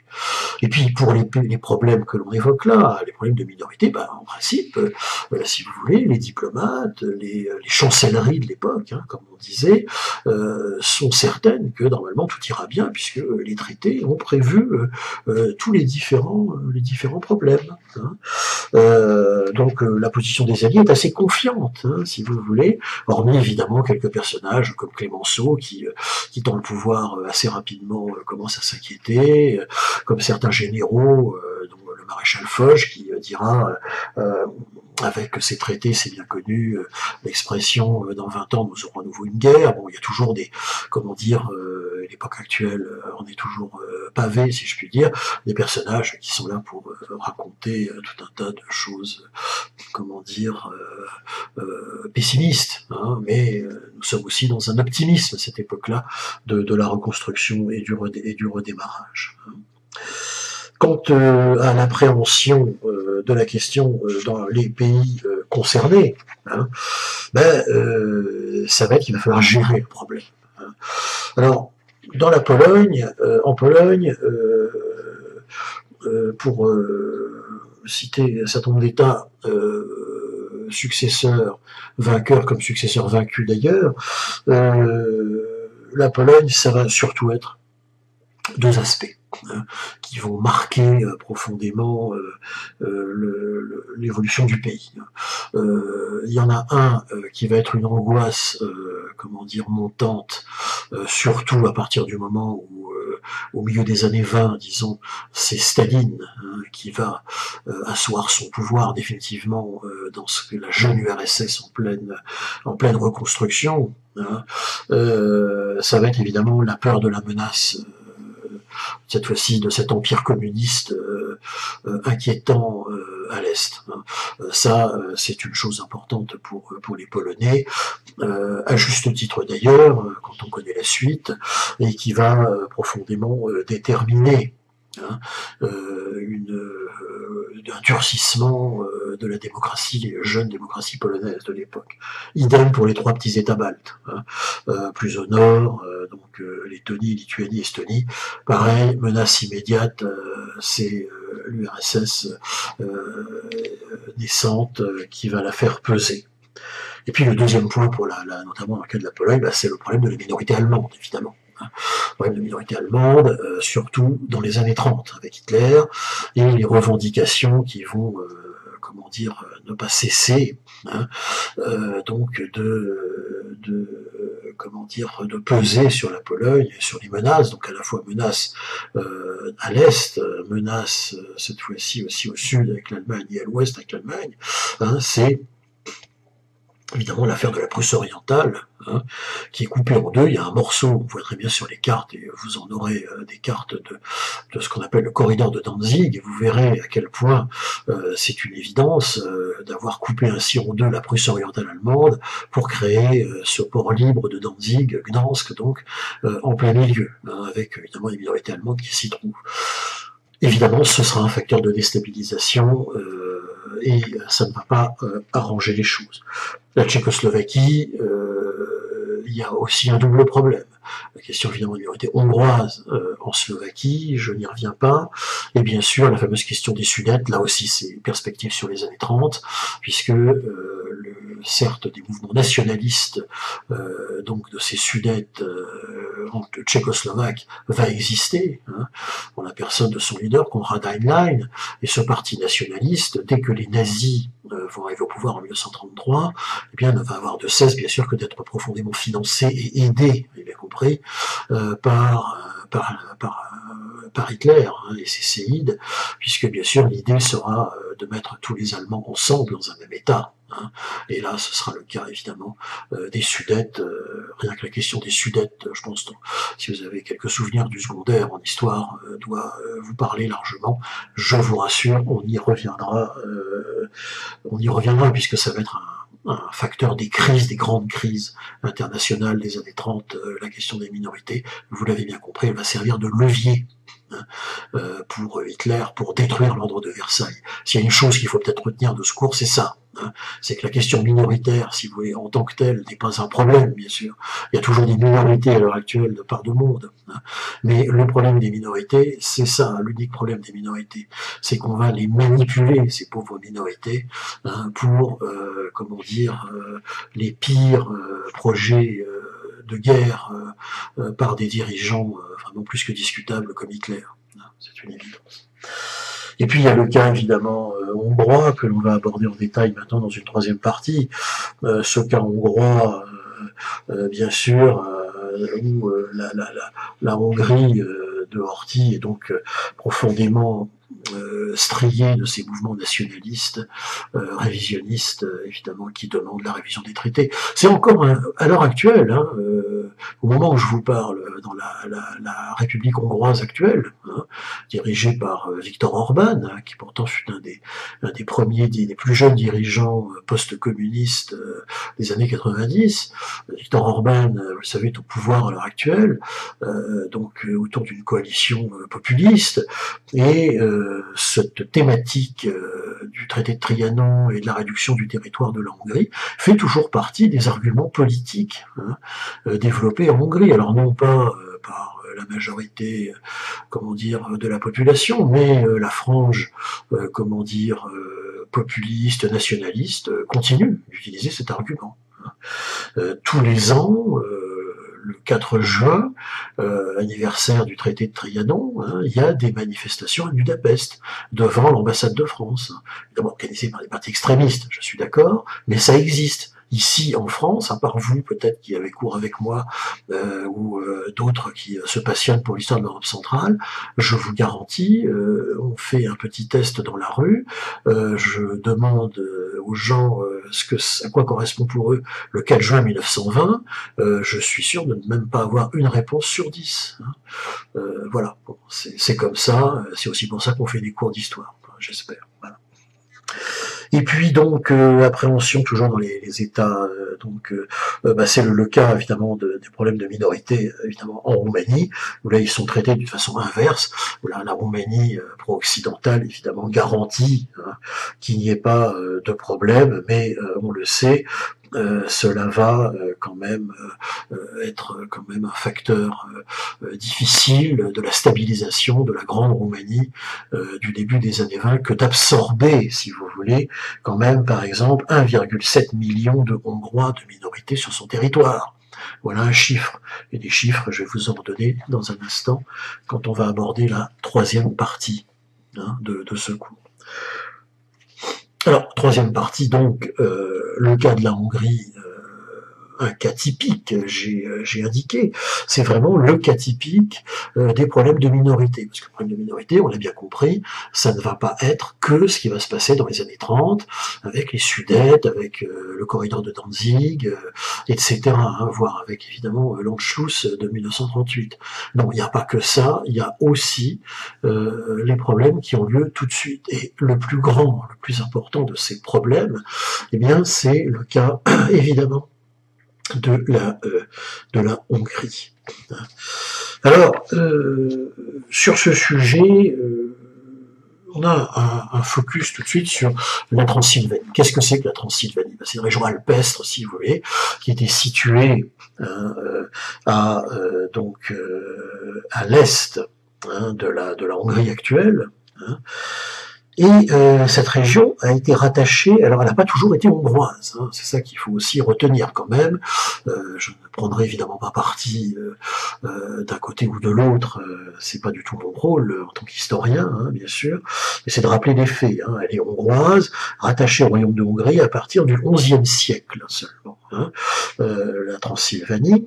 Et donc, elle a toujours comporté, évidemment, une minorité roumaine importante. Hein. Et puis, ensuite, il y a la vague, si je puis dire, d'invasion, ottomane, hein, qui va complètement redispatcher vers la fin du Moyen-Âge tout cela. Hein. Et puis, on aura un noyau incontestablement qui existe dans l'histoire, hein, de ce qui formera plus tard la Grande Roumanie, hein, qui est donc constituée de la Valachie, hein, de la Moldavie, et donc d'une partie évidemment de la Transylvanie. Ça, c'est ce qui forme cette petite Roumanie balkanique que vous voyez encore sur les cartes anciennes, qui ressemble un peu à un croissant de lune, si vous voulez. Hein. Le trou du croissant de lune étant évidemment toute la partie hongroise de la Transylvanie qui y sera rattachée. Et je vous rappelle aussi, aux origines de tout cela, que les traités de paix sont élaborés autour d'un comité d'études, composé essentiellement d'historiens et de géographes, d'autres scientifiques, présidé quand même par un homme qui s'appelait Emmanuel de Martonne, qui est un géographe, lui aussi, ancêtre, descendant beau-frère, du grand géographe Vidal de la Blache, et cet homme, en fait, va être le président de ce comité d'études, et ce comité d'études a pour principale tâche, alors je vous le dis parce que j'ai écrit un article là-dessus, que je tiens à votre disposition, qui n'est pas en ligne, mais je peux vous envoyer si cela vous intéresse, cet article, donc, explique un peu comment fonctionnait ce comité d'études. Et ce comité d'études avait pour tâche de conseiller les diplomates, les plénipotentiaires, lors de la signature des traités de paix, surtout pour justifier sur le plan territorial le rattachement de telle ou telle région au nom du fameux droit des peuples à disposer d'eux-mêmes. En quelque sorte, le comité d'études français, avec Emmanuel de Martonne, a inventé, devinez quoi, avant la lettre, la géopolitique. La géopolitique a plusieurs sources allemandes bien connues, etc. Mais il est important de noter que la part française de cette histoire de la géopolitique, si vous voulez, ses racines, prend ses racines là, avec Emmanuel de Martonne et ce comité d'études. J'ai fait un travail là-dessus, à chaque fois que je peux, je le remets dans mes cours, parce que je pense que c'est important de le savoir, surtout si un certain nombre d'entre vous se dirigeaient après vers des masters de sciences politiques, comme ça arrive assez souvent, ou d'études européennes. C'est utile, je pense, que de savoir cela.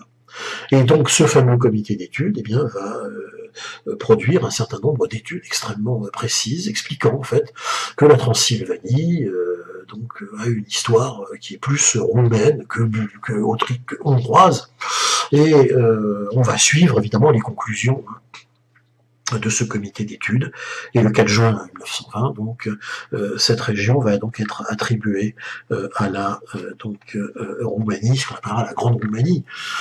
La Grande Roumanie, je dis pourquoi la Grande Roumanie en 1920, parce que c'est jamais revenu. Et même encore à l'heure actuelle, parce que cette Grande Roumanie de 1920 possède non seulement la Transylvanie, donc elle a récupéré avec le traité de Trianon, mais aussi à l'est, elle possède une de ses principautés fondatrices que j'ai citées tout à l'heure, la Moldavie. La Moldavie, c'est-à-dire la Bessarabie, si vous voulez, pour la partie la plus historique d'entre elles, et la Moldavie actuelle était une province de la Roumanie, si vous voulez. Elle sera arrachée à la Roumanie en 1939 avec la signature du pacte germano-soviétique entre Hitler et Staline,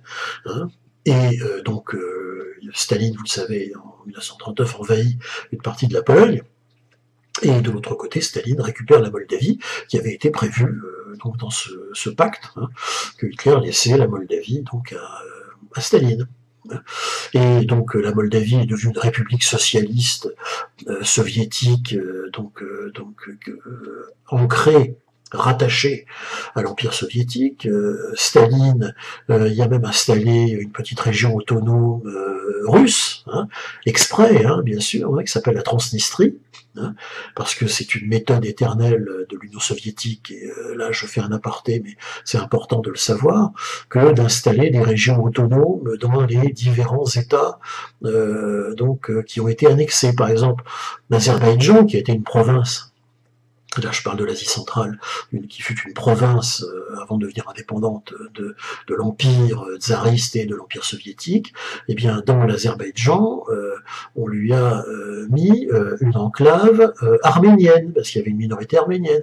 Comment s'appelle l'enclave arménienne de l'Azerbaïdjan, encore à l'heure actuelle bien sûr, héritage de l'époque stalinienne, ça s'appelle le Haut-Karabakh, le Nagorno-Karabakh, là où il vient d'y avoir une guerre si meurtrière qui a duré quelques mois là en 2020. Pareil pour la petite Arménie, qui elle aussi faisait partie de l'Union soviétique, eh bien on y a installé une petite enclave azerbaïdjanaise. Voilà, je vous rappelle, c'est des États antinomiques, parce que les Arméniens sont chrétiens, ils se revendiquent comme les chrétiens même ancestraux, parmi les premiers chrétiens, et les Azéris sont musulmans. Vous voyez comment on fait? Eh bien, pareil, dans la Moldavie annexée par Staline, hein, eh bien on installe en Transnistrie une région autonome russe exprès, hein, pour mieux pouvoir la contrôler. Sauf que malheureusement, n'est-ce pas, la Moldavie, malheureusement pour Staline, malheureusement pour les soviétiques, si je puis dire, la Moldavie va devenir un État indépendant. Hein. Donc, bien sûr, comme vous le savez, dans les années 90, avec la fin de l'Union soviétique, très bien, il y a une république de Moldavie, capitale Chisinau, Kishinev, comme vous voulez l'appeler, mais elle possède toujours cette enclave russe, et que est protégée, et bien protégée, même cette Transnistrie qui a proclamé son indépendance d'ailleurs, bien protégée par la Russie de Poutine à l'heure actuelle.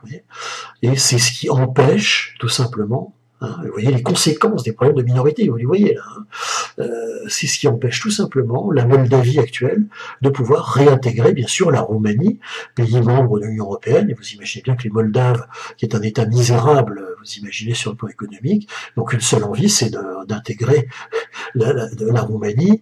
Ils parlent la même langue quasiment, et donc de réintégrer la Roumanie, de revenir dans l'Union européenne. Je n'ai pas besoin de vous dire que si ça se produisait, on aurait un gros cas de crise internationale avec la Russie actuelle, hein, voire peut-être plus grave, parce que la Transnistrie en plus est protégée par une partie, un gros morceau de l'armée russe. Voilà, au passage. Je ferme cette parenthèse, mais je pense qu'elle est importante quand même dans un cours sur les minorités, et même fondamentale. Alors toujours est-il donc que cette grande Roumanie qui disparaîtra en 1939 en effet, puisque plus de Moldavie, en tout cas, et intègre un territoire tout à fait considérable. Alors les chiffres sont les suivants, et je vous les rappelle, hein, dans le cadre quand même du cas hongrois. Hein. Petit sondage en 1914, enfin, juste avant la Grande Guerre, concernant le royaume de Hongrie, était peuplé de 18 657 000 habitants. Avec le traité de Trianon, il n'y a plus que 7 897 311 habitants dans la jeune Hongrie qui sort du traité de Trianon en 1920. Il y a donc presque 11 millions de Hongrois qui se retrouvent à l'extérieur, dont presque 2 millions, je l'ai dit tout à l'heure, rien qu'en Transylvanie. Vous voyez à quel point le choc est énorme de la création de cette minorité hongroise extériorisée. Alors, externaliser cette minorité en partie, effectivement, dans la nouvelle Roumanie, mais aussi dans tous les États des environs, hein, parce que ce royaume de Hongrie était énorme. Hein, externalisé dans la partie polonaise, j'ai déjà dit, dans les parties évidemment yougoslaves aussi, hein, c'est très important de le noter. Autre chiffre important concernant la Roumanie, hein, donc cette fois-ci, donc les Hongrois, donc 11 millions de population externalisée suite au traité de Trianon, hein, c'est absolument énorme, sans parler évidemment des aspects, des conséquences sociales, politiques, économiques hein, que cela va impliquer. Et tant et si bien que la Roumanie, sondage, donc recensement hein, du début des années 30, se retrouve donc avec presque 30% de chiffres de minorités qui la composent. Évidemment, principalement des Hongrois, 1,5 million, un peu plus même, en 1930, parce que bien sûr il y a des mouvements de population qui retournent en Hongrie aussi, hein, faut pas l'oublier, hein, tout le monde ne va pas nécessairement rester sur le territoire. Autre chiffre, 745 000 Allemands et 728 000 Juifs hein, pour ces minorités. La minorité allemande est importante, hein, il faut le mentionner aussi en Roumanie. Ça n'est pas du tout la même chose que le cas de minorités allemandes, donc des Sudètes ou autres. Hein. C'est tout simplement là une minorité allemande beaucoup plus ancienne, hein, qu'on appelle les Saxons, et qui ont il y a des régions entières avec cette minorité qui est là depuis très longtemps, donc en Roumanie. Donc on le voit vraiment on a vraiment un problème important, hein, et bien sûr les autorités, notamment de ces États nouveaux, enfin ou agrandis, bien sûr garantissent que le respect des traités de paix et des fameux chapitres sur les minorités, ils sont tout à fait engagés à le faire respecter. Mais néanmoins, comme je l'ai dit, cela va provoquer un certain nombre de problèmes dans les États vaincus concernés. Là, je pense notamment au cas de la Hongrie, encore une fois ici, puisque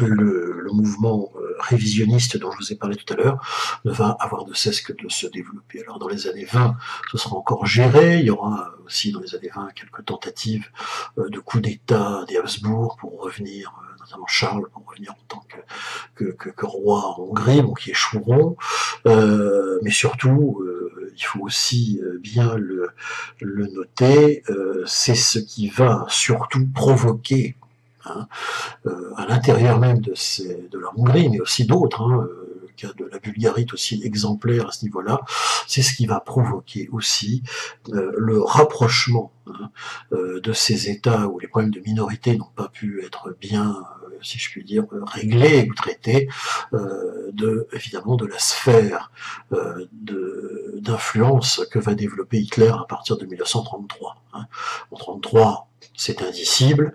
En 35-36, on aura, à partir de ce moment-là, des gouvernements de plus en plus pro-hitlériens sur le plan international, et ça va contribuer, vous l'avez bien compris, à faire reculer, évidemment, l'ordre de Versailles. Tout simplement pourquoi ? Parce que Hitler va promettre, tout bonnement, aux États comment dire, ainsi lésés, comme la Bulgarie, comme la Hongrie, eh bien, de réviser ces fameux traités et de leur donner des territoires, comment dire, agrandis, où ils récupéreront une partie de leur territoire. C'est ce qui se passera d'ailleurs au début de la Seconde Guerre mondiale, on y reviendra, où en effet les Bulgares vont recevoir quelques compensations territoriales, les Hongrois vont récupérer une partie de la Transylvanie quand même, et puis également les Albanais qui vont être inclus dans la sphère du régime, des régimes, alliés à Hitler, puisque envahi par l'Italie. L'Albanie va, par exemple, recevoir un temps pendant la Seconde Guerre mondiale, sachez-le, c'est intéressant d'ailleurs pour la suite, une très large partie du Kosovo serbe. Il y aura vraiment une grande Albanie qui naîtra de façon éphémère pendant la Seconde Guerre mondiale. C'est effectivement important de le noter. Donc, la Hongrie pourra devenir, dès les années 30, un des leviers de la déstabilisation de tout le système de Versailles. Hitler ajoutera le cas hongrois sans aucun problème à ses projets divers de révision des traités, qui vont évidemment prendre leur épanouissement à partir de 1938, avec l'Anschluss, avec évidemment la crise des Sudètes et Munich. Nous aurons l'occasion d'y revenir, bien sûr. Alors, les conséquences de tout cela pour notre période, c'est principalement, retenez-le, je le redis encore une fois, c'est que cette question des minorités va être totalement manipulée, totalement instrumentalisée par Hitler pour détruire l'ordre de Versailles. Ça, c'est la première chose à retenir. Qui est fondamental parce que c'est même quasi caricatural, si je puis dire, mais c'est caricaturalement vrai. Deux, retenir aussi que il y aura les mouvements révisionnistes de fond dont je vous ai parlé tout à l'heure, et des problèmes avec ces mouvements révisionnistes de fond qui perdurent encore aujourd'hui. Ça c'est important aussi, c'est transversal, on le verra dans la dernière partie du cours. Ça n'est pas que les années 20 et les années 30, avec Hitler, les minorités, non. C'est un problème bien plus profond. Donc les révisionnismes, on a vu le cas de la Hongrie, ça concerne encore la période de la Hongrie actuelle quand même, c'est important, notez le mien. Et puis bien sûr, le cas des Balkans. hein, où le problème, si on peut dire, n'est toujours pas résolu, hein, où tout un tas de problèmes de minorité subsistent, hein, suite à la dissolution de la Yougoslavie. Hein. On n'a pas tout réglé avec les accords de Dayton, par exemple, en 1995, loin s'en faut. Donc là aussi, c'est un problème transversal qui concerne encore toute l'Europe centrale et par extension même tout l'ensemble européen. Donc voilà pour ces trois grandes premières parties sur la question des minorités, et je vous propose, après une courte pause, à quelques images qui seront consacrées à l'épisode sans doute le plus tragique de cette question des minorités, qui sera l'annexion de la région des Sudètes par Hitler. Je vous en montrerai ici quelques images. Je vous propose que nous terminions avec une dernière partie assez courte qui va concerner donc la question sur l'après 45, avec quelques petits focus sur quelques faits qui vous montreront effectivement que la question a perduré pendant la guerre froide, premier point, a existé tout de suite après 45, et aussi, dernier point, a été la source même, si on peut dire, de la terrible guerre de dissolution de la Yougoslavie. Voilà ce que je compte voir avec vous dans un instant, après cette petite pause. En vous remerciant. À tout de suite.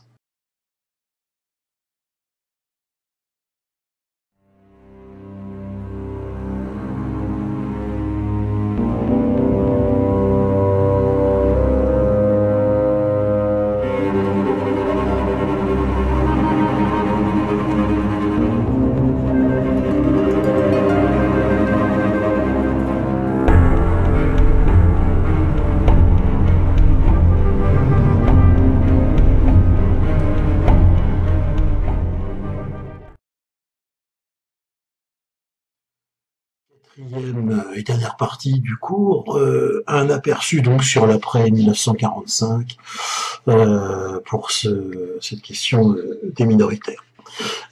Alors, premier point, évidemment, retenir que la question n'a pas du tout été réglée après la Seconde Guerre mondiale, même si on reconstruit un système international musclé, ou plus musclé, si je peux dire, que celui de la SDN, hein, c'est évident, et on aura l'occasion d'y revenir.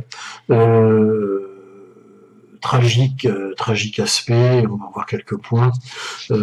Dès 45, hein, même avant, hein, si je puis dire, l'installation du bloc communiste, le problème ne va pas être réglé. Pourquoi ? Parce que qu'est-ce qu'on retrouve tout de suite ?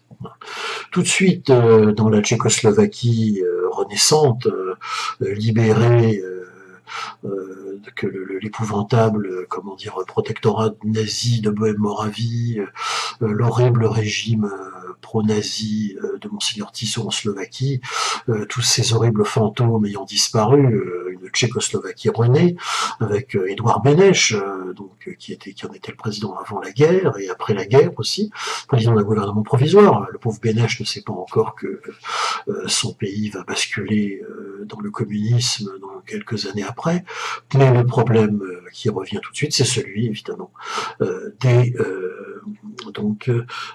question des Sudètes, évidemment.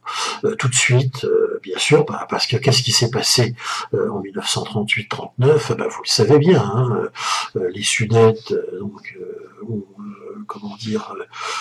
évidemment été entre guillemets libérés par les armées hitlériennes, hein, quand la Tchécoslovaquie a été envahie par Hitler, hein,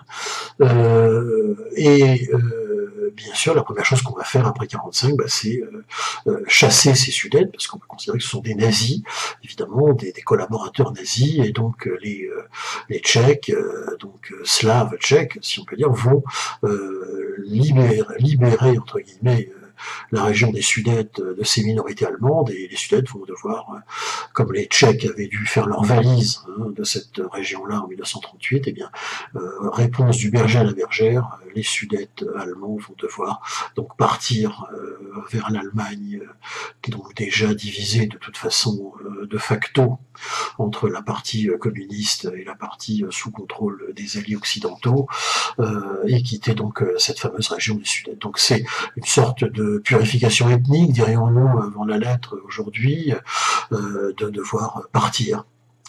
Donc Manu Militari de la Tchécoslovaquie renaissante. Premier drame, c'est un drame épouvantable, vu comme une revanche, ce qui fait d'ailleurs que dans la Tchécoslovaquie, tout de suite, de la fin du communisme, eh bien, dans les années 90-2000, avant même que la République tchèque parte d'un côté et la Slovaquie de l'autre, eh bien, les fameux Sudètes vont vouloir revenir, justement, ces Sudètes allemands, pour récupérer leurs biens spoilés vers 1945-46. Donc vous voyez que le problème, là, à ce niveau-là, est loin d'avoir été réglé, il est toujours, c'est toujours un problème, puisqu'il y a des contentieux, évidemment, toujours à l'heure actuelle. Donc, problème des Sudètes, loin d'être terminé, et qui n'a pas du tout été réglé pendant la période de la guerre froide. Autre problème qui va perdurer, c'est par exemple ce qu'on avait vu en Bulgarie, que je vous avais esquissé tout à l'heure, la question de cette minorité musulmane de Slaves bulgares islamisés, des Pomaks, qui vont subir un véritable pogrom, donc à la fin des années 80 par le régime de Todor Zhivkov, donc en pleine période communiste encore, et même de réforme gorbatchevienne. Toujours est-il qu'ils seront expulsés de leurs habitats, de leur métier, de leur pays, surtout la Bulgarie, et ils seront expulsés vers la Turquie voisine. C'est aussi le drame des Pomaks musulmans bulgares est encore un aspect non réglé de la question des minorités après 1945 en Europe centrale. De même, je le disais tout à l'heure, il y a toujours la question, évidemment, même si elle sera plus apaisée, des minorités évidemment hongroises, notamment en Transylvanie. Ça servira d'argument, surtout populiste, comme je l'ai dit. Donc après surtout la fin du communisme et à partir surtout des années 2000. Mais c'est toujours un argument. Ça aussi, il ne faut pas l'oublier. Ce problème-là n'a pas été du tout réglé. Également, on peut le citer, même si ça n'est plus forcément un problème, il y a le plus grand État désormais de l'Europe centrale après la fin du communisme, après 1945, c'est la Pologne. Pologne reconstituée à nouveau, décalée un peu plus cette fois-ci vers l'ouest, mais qui néanmoins désormais a absorbé définitivement la Prusse orientale et qui plus est a absorbé la ville de Gdansk. Il n'y a plus de corridor polonais, plus vraiment de problèmes de minorité allemande, mais il reste des problèmes de minorité endémiques, si je puis dire, quand même dans ces régions-là, dans l'ensemble de l'Europe centrale. Je pense notamment aux minorités de toujours, les problèmes de tziganes et de pogroms anti-tziganes. Il y a toujours un problème, du droit de cette minorité à l'heure actuelle. Ça ne s'est pas terminé. Et même si le Yiddishland a été éradiqué, hélas, par la barbarie nazie, une forme d'antisémitisme subsiste, on le sait, et donc là aussi, cela pose un certain nombre de problèmes. Enfin, le dernier point sur cet aspect, c'est la question évidemment des minorités, de de l'ex-Yougoslavie qui ne cesse évidemment d'être un problème. Alors en effet, dans le période du vivre ensemble de la Yougoslavie de Tito après 1945, il semble qu'il n'y ait plus de problème, mais on se rend compte assez rapidement qu'après la mort de Tito en 1980, finalement, ce sont les leaders nationalistes, voire populistes, des États encore yougoslaves qui vont, si vous voulez, utiliser le levier, une fois de plus, du nationalisme et aussi de la question des minorités, bien sûr, par conséquent, pour arriver au pouvoir, hein, et provoquer par là même cette terrible guerre de dissolution qui va durer quand même de 1990, hein, voire 89, hein, jusqu'au début des années 2000, presque 10 ans, plus de 10 ans d'une guerre qui fera, ne l'oubliez pas mes chers amis quand même, presque 200 000 morts. Hein, c'est considérable. La dernière guerre civile en Europe qui avait fait autant de victimes, hein, c'est la guerre civile espagnole, 500 000 morts. Hein. On est dans des chiffres là vraiment calamiteux, surtout dans une Europe qui, au début des années 90, avait quand même eu pour tâche, avec le traité de Maastricht, d'entrer dans une phase d'intégration plus importante et qui n'a pas été capable de rien régler, hein, à cette question yougoslave, et qu'il a fallu attendre 1995, les accords de Dayton, hein, sur la partie bosniaque du conflit, pour tenter de régler le problème. Assurément, les Balkans restent une zone très fragilisée par la question des minorités, encore après 1945, et surtout à l'heure actuelle. Ne l'oubliez pas, j'ai parlé tout à l'heure de la question du Kosovo. Le Kosovo, dans le cadre de la guerre de dissolution de la Yougoslavie, la fin de cette guerre, va en profiter pour demander, au terme d'une guerre sur laquelle j'ai écrit un petit article, si ça vous intéresse, je est à votre disposition, une guerre donc d'indépendance, hein. Mais là cette fois-ci c'était pas un État, je l'ai dit, c'était une région autonome, c'était une province, c'était une partie du sud de la Serbie, ça n'a jamais été un État indépendant, mais ils deviendront néanmoins indépendance autoproclamée, de juré, comme on dit, qui ne sera pas reconnu par beaucoup d'États, dont la Russie, vous imaginez bien, capitale Pristina. Oui, c'est vrai, le Kosovo possédait une minorité dans la région autonome du Kosovo de plus de 80-90% d'Albanais, mais le nord du Kosovo possède aussi une région considérée comme fort importante pour les Serbes, et qui est peuplée effectivement de Serbes. Donc il y a toujours un problème latent au sujet du Kosovo, problème qui a aussi été réglé sur le plan international, mais de manière extrêmement fragile, hein.